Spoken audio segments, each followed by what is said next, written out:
The dining room is exquisite. Built in the 1850s, this Victorian masterpiece boasts an impressive mahogany dining table which, when fully extended, can seat 40.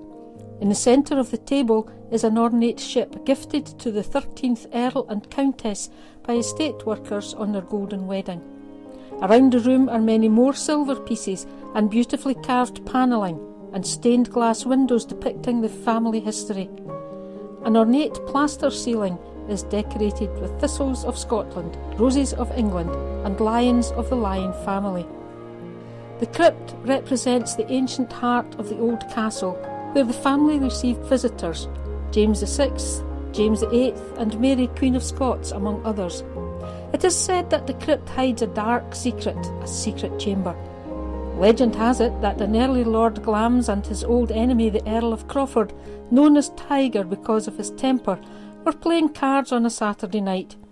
The servants came at midnight and begged them to stop playing as the Sabbath was approaching. "We care not what day of the week it is," roared the lords, "if we have a mind to play until doomsday."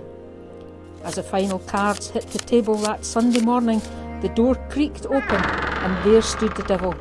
"I will take your lordships at their word. Doomsday has come for both of you." They still play, and it is said that if you listen at the walls of the room at midnight on Saturdays, you can often hear the two lords sobbing and the shuffling of cards. Duncan's Hall, built in the brutal 1400s, was for centuries the guardroom of the castle, where people would arrive, present their credentials and surrender their weapons and move on unarmed into the castle. The bear came to Glamis as a family pet from North America in the 1820s. Above the crypt was built the great hall, now known as the drawing room. The two small chairs in front of the fire were the favourite seats of the late Queen and her sister Margaret as children. Considered the most splendid apartment in the castle, it has been transformed over the years by successive earls. The great fireplace was built shortly after the 1603 Union of the Crowns. The design over the mantel shows the thistles and the roses of the United Kingdom coming together in peace. The chapel is said to be one of the finest private chapels in Northern Europe. It features paintings by the Dutch artist Jacob de Wet, some of which were taken from the Strathmore family Bible. And the chapel has yet another ghostly tale to tell. The Queen Mother's sister Rose was to play the organ for the Sunday service and came in during the week to practice. When she opened the door, she noticed a lady dressed in grey praying in one of the pews in what was otherwise an empty chapel. Politely she withdrew and waited outside for the lady to finish praying. She waited and waited and waited. Finally, looking in, she saw the woman had vanished.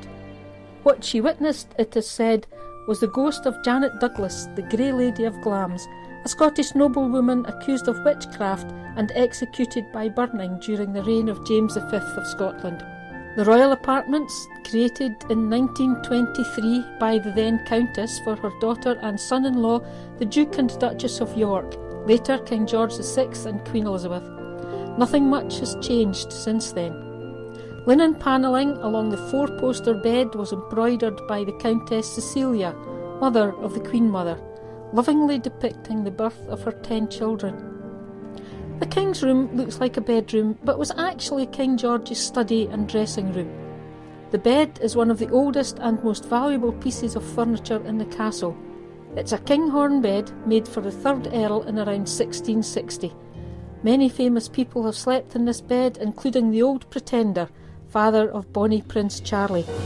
Another piece of furniture in the room is a semenier, from the French for a week. There was a drawer for each day of the week for your clothes, and your Sunday best would have been kept in the top drawer. King Malcolm's room, in memory of Malcolm II, who died at Glamis in 1034, legend suggests he may have died from assassination, a hunting accident, or mortal battle wounds.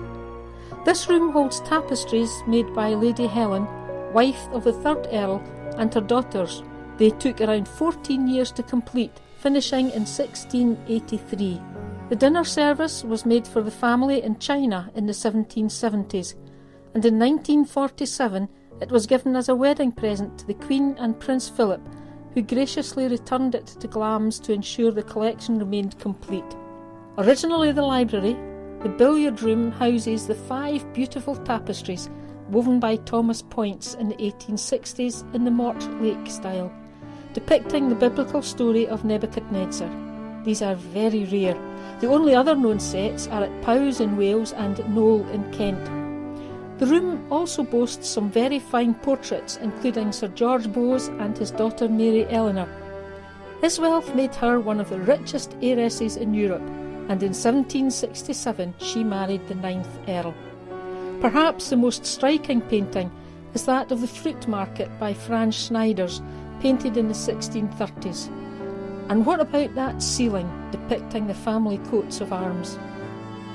The exhibitions room is fascinating. It holds lots of family memorabilia, including numerous orders of service from various royal weddings, a letter from the Queen written as a wee girl on behalf of her and Margaret for the happy holiday they spent at Glamis, other interesting documents and costumes. It also has a doll's house with the rooms decorated in the style of the rooms in the castle. Glamis Castle is a superb place to spend a few hours, and I'm going to make a separate video of the gardens in future. In the meantime, please hit that subscribe button and leave a thumbs up, and thanks for watching.